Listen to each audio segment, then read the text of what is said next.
ang koponan ng mga YouTuber versus koponan ng mga TikToker.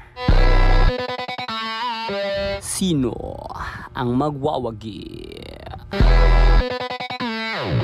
Abangan sa pagbabalik ng Soko. Scene of the crime, operative. Nakakatawa? Nakakatawa? Ang galing! Ang galing! Seryoso na nga ni, 5v5 na nga ni, rematch to eh. Naglaban na kami last month ata or last week. Basta talo kami noon, MVP pa nga ako eh.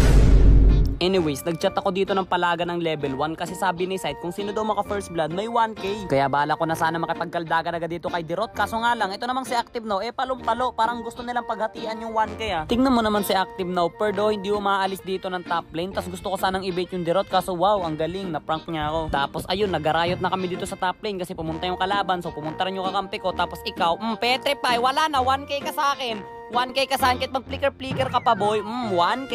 Habang iniisip ko kung saan ko gagamitin yung 1k, nagulat naman ako sa Litosawa biglang tumatakbo, naka-sprint pala yun, ang bilis naman. Halo-halo na talaga yung spell na ginagamit nila. Nandyan ka na naman, Oy, teka lang naman, kapag ako nabuhay dito, buti, naka-recall pa. O ano Dirot, mag-isa ka na lang ba? O tara, 1v1 na tayo dito. Ayun lang, hindi nga siya mag-isa, pero okay lang, thumbnail ka sa akin boy. Ano, pupunta ka dito?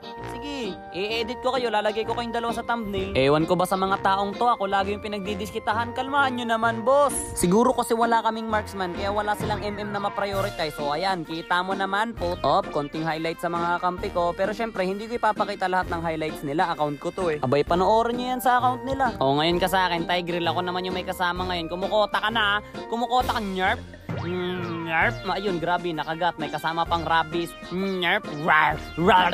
Hala, napindot yung recall, hindi ko sinasadya. Tapos dito makakita kayo ng pangmalupitang sabayan. Yuzong versus Dirot, Trippings versus Dirot. Ito na nga po, nagkakabalagbagan na dito mga kaibigan. Nilabas ko na ang aking malaki, mahaba at mapulang dragon. Low health na si Dirot, ngunit sa kasamaang palad, ako ay kanyang na-freestylean. Ayun, grabe, wala na. Nakalagay na ako sa intro ng video niya, naka-thumbnail na ako. Tapos dito nakita ko sila sa maganda-gandang posisyon. Kaya naman nag-third petri, kaso nahuli ko lang sila ito sa pero ayos lang kasi nilabas ko na ang aking mapula, mahaba at malapad na dragon. Na thumbnail ko na yung isa sa kanila pero hinabol ko pa rin sila ito sawa kasi alam ko wala siyang skill. Wapak.